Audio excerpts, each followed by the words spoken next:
ತಾಯಿ ಲಾಡಿ 2 ಕೋಟಿ ಇಸ್ಕೊಂತಾರೆ. ವ್ಯಭಿಚಾರಿಗಳು ನಿಮ್ಗೇನಾದ್ರೂ ಮಾನ ಮರ್ಯಾದೆ ಇದೆಯಾ? ಟಾರ್ಗೆಟ್ ಇಟ್ಟಿದ್ದಾರೆ 5 ಕೋಟಿ 10 ಕೋಟಿ 50 ಕೋಟಿವರೆಗೂ ಕೊಡಬೇಕು. ಲಜ್ಜೆಗೇಡಿ ಸರ್ಕಾರ. ಕರ್ನಾಟಕದ ರಾಜ್ಯ ಬಿಜೆಪಿ ಅಧ್ಯಕ್ಷರು ನನ್ನ ಮೇಲೆ ಕೇಸ್ ಹಾಕಿದ್ರು. ಬಿಜೆಪಿಯ ಗುಲಾಮರಾಗಬೇಡಿ, ಅವ್ರನ್ನ ಗೊತ್ತಾಗದಂತೆ ತುಳಿದು ಹಾಕ್ಬಿಡ್ತಾರೆ. ಮುಸಲ್ಮಾನರ ಓಟು ನನಗೆ ಬೇಡ. ಹಾಗೆ ನಿಮ್ಮ ಪ್ರತಿಜ್ಞೆ ಏನಾಯ್ತು? ಯಾವ ಒಂದು ಗಣಿರೆಡ್ಡಿಗಳು ಅಂತ ಹೇಳಿದ್ರೆ ಅವರನ್ನ ಅತ್ಯಂತ ಕೆಟ್ಟದಾಗಿ ಟೀಕಿಸಿದರೆ, ನಿಲ್ಲಿಸಿದ್ದಾರೆ. ಯಾವ ರೀತಿ ಅಂದ್ರೆ ನಮಸ್ತೆ ವತ್ಸಲೆ ಮಾತೃಭೂಮಿ ಅಂತ ಹೇಳಿ, ಅಂದ್ರೆ ಭೂಮಿ ಅನ್ನುವಂಥದ್ದು ನಮಗೆ ತಾಯಿಗೆ ಸಮಾನ ಅಂತ. ಆದ್ರೆ ಜನಾರ್ದನ್ ರೆಡ್ಡಿ ಅವ್ರನ್ನ ಟೀಕೆ ಮಾಡ್ತಾರೆ, ಭೂಮಿ ಮಾತ್ರ ಅಂತ ಹೇಳಿ ಅವನು ಹೋಗೋದು ಕೆರೆದು ಲೂಟಿ ಮಾಡ್ದ ಅಂತ.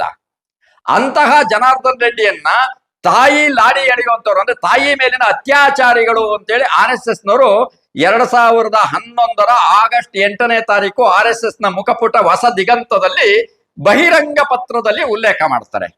ಅದೇ RSS ನವರು 2012-13 ಈ ಪತ್ರ ಬರೆದಿರೋರನೆ 2012-13 ಒಂದ್ ಕೆಲಸ ಮಾಡ್ತಾರೆ.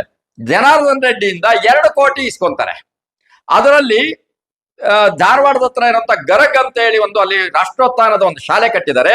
ಆ ಶಾಲೆಗೆ ಅಂದ್ರೆ ಭೋಜನ ಮಂಟಪಕ್ಕೆ ಜನಾರ್ದನ್ ರೆಡ್ಡಿಯ ತಾಯಿ ಹೆಸರನ್ನು ಇಟ್ಟಿದ್ದಾರೆ. ಅತ್ಯಂತ ದೊಡ್ಡ ಮೊತ್ತದ ಹಣವನ್ನ ಉದಾರವಾಗಿ ಕೊಟ್ಟಿದ್ದೀರಿ ಅನ್ನುವಂಥದ್ದನ್ನ ಉಲ್ಲೇಖ ಮಾಡಿ ಬೋರ್ಡು ಹಾಕ್ತಾರೆ. ಅವ್ರಿಗೆ ಥ್ಯಾಂಕ್ಸ್ ಗಿವಿಂಗ್ ಲೆಟರ್, ಕೃತಜ್ಞತಾ ಪತ್ರ, ಹಣ ಕೊಟ್ಟಿದ್ದಕ್ಕೆ. ಅಂದ್ರೆ ನೀವು ತಾಯಿ ಮೇಲಿನ ವ್ಯಭಿಚಾರಿಗಳು ಅಂತ ಹೇಳುದಂತ ಇದೇ RSS ನವರು ಜನಾರ್ದನ್ ರೆಡ್ಡಿಯಿಂದ ದುಡ್ಡನ್ನ ತಗೊಳ್ತೀರಿ ಅಂತಂದ್ರೆ ನಿಮ್ಗೇನಾದ್ರೂ ಮಾನ ಮರ್ಯಾದೆ ಇದೆಯಾ RSS ನವರಿಗೆ?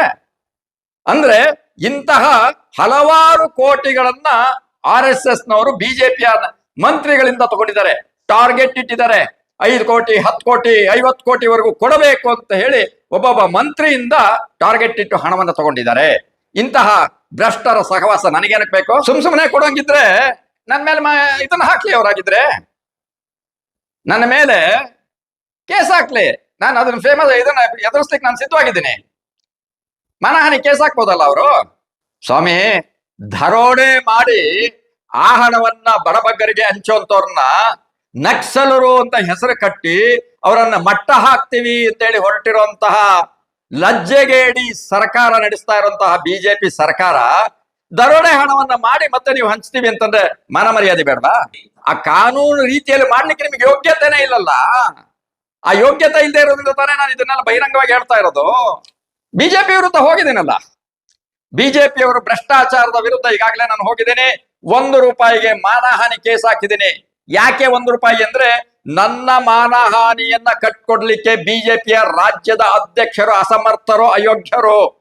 ಅದೇ ಕಾರಣಕ್ಕೋಸ್ಕರ ನನ್ಗೆ 1 ರೂಪಾಯಿ ಕೊಟ್ರೆ ಸಾಕು. ಯಾಕೆ ಈ ರೀತಿ ಹೇಳ್ತಾ ಇದ್ದೀನಿ ಅಂದ್ರೆ ಇವತ್ತು ಅವರು ಸುಳ್ಳು ಪ್ರಮಾಣ ಪತ್ರವನ್ನ ಕೋರ್ಟಿಗೆ ಸಲ್ಲಿಸಿದ್ದಾರೆ. ವಿಚಾರಣೆ ಹಂತದಲ್ಲಿದೆ, ನೋಡೋಣ ಏನಾಗುತ್ತೆ. ಅಂದರೆ ನಿಮ್ಮ ಪ್ರಶ್ನೆಗೆ ಮೊದಲನೇದು ನೇರ ಉತ್ತರ ಕೊಡಬೇಕು ಅಂದ್ರೆ ಕರ್ನಾಟಕದ ರಾಜ್ಯ ಬಿಜೆಪಿ ಅಧ್ಯಕ್ಷರು ನನ್ನ ಮೇಲೆ ಕೇಸ್ ಹಾಕಿದ್ರು. ಕೇಸ್ ಡಿಸ್ಮಿಸ್ ಆಗಿದೆ. ಅದರ ವಿರುದ್ಧ ನಾನು ಕೋರ್ಟ್ಗೆ ಹೋಗಿದ್ದೀನಿ.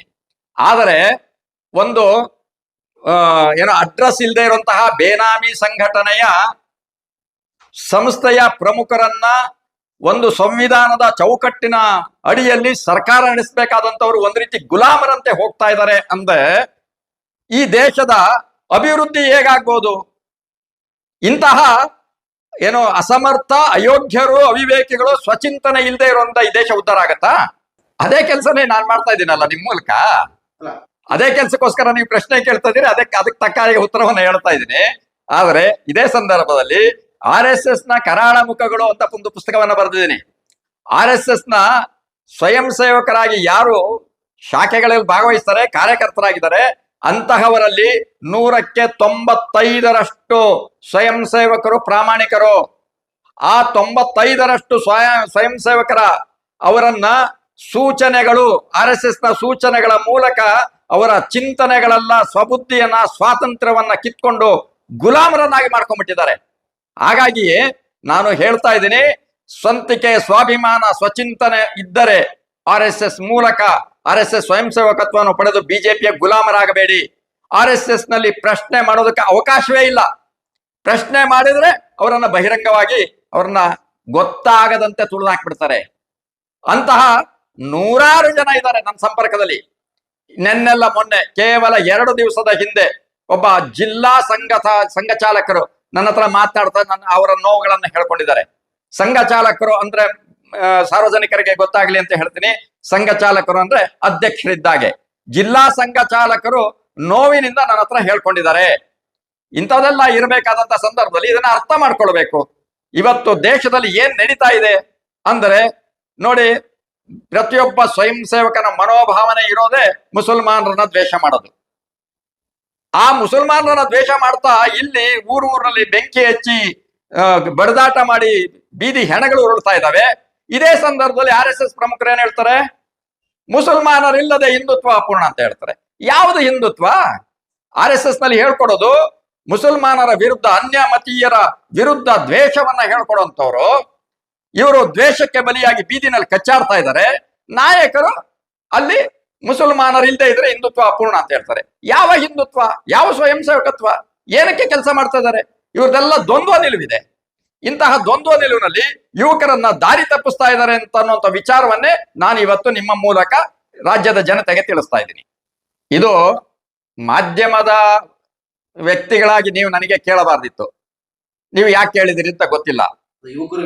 ಇರ್ಲಿ, ನೀವು ಕೇಳಿದ್ರ ಬಗ್ಗೆ ನನ್ಗೇನಿಲ್ಲ, ನಾನು ಉತ್ತರ ಕೊಡ್ತೀನಿ. ಆದ್ರೆ ದಿನ ಬೆಳಿಗ್ಗೆ ಆದ್ರೆ ದ್ವೇಷ ಭಾಷಣಗಳಿಂದಾಗಿ ಸಂಘ ಪರಿವಾರದವರು ದೇಶದ ಜನತೆಯಲ್ಲಿ ಅಶಾಂತಿಯನ್ನ ಮೂಡಿಸ್ತಾ ಇದ್ದಾರೆ ಅನ್ನುವಂಥದ್ದು ನಮ್ಮ ರಾಜ್ಯ ಮಾತ್ರ ಅಲ್ಲ, ಇಡೀ ದೇಶದಲ್ಲಿ ಪ್ರತಿಧ್ವನಿಸಿದೆ. ಅಷ್ಟು ಮಾತ್ರ ಅಲ್ಲ, ಜಗತ್ತಿನ ಅನೇಕ ದೇಶಗಳು ಚೀಮಾರಿ ಹಾಕಿದ್ದಾರೆ. ಸುಪ್ರೀಂ ಕೋರ್ಟ್ ಚೀಮಾರಿ ಹಾಕಿದೆ, ವಿಶ್ವಸಂಸ್ಥೆ ಚೀಮಾರಿ ಹಾಕಿದೆ.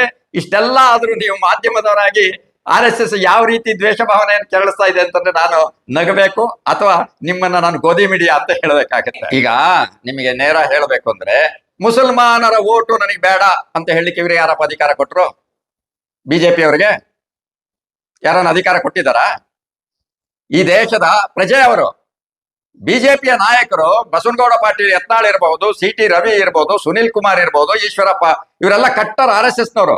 ಅವ್ರೇನ್ ಹೇಳ್ತಾರೆ? ಮುಸಲ್ಮಾನರು ಯಾರು ಓಟು ನನಗೆ ಹಾಕೋದು ಬೇಡ, ನೀವ್ ಯಾರು ನಮ್ಮ ಮನೆ ಕಡೆ ಬರೋದೇ ಬೇಡ. ಏನಿದ್ರ ಅರ್ಥ? ಇವ್ರು RSS ನಿಂದ ಬಂದವರಲ್ವಾ? RSS ನ ಮುಖವಾಡ ಅಲ್ಲ ಅವರು? RSS ನ ಇಡನ್ ಅಜೆಂಡಾದಲ್ಲಿ ಅಧಿಕಾರ ಹಿಡಿದವರಲ್ಲ ಅವರು? ಇದಕ್ಕಿಂತ ಏನ್ ಬೇಕು? ಅಲ್ಲ.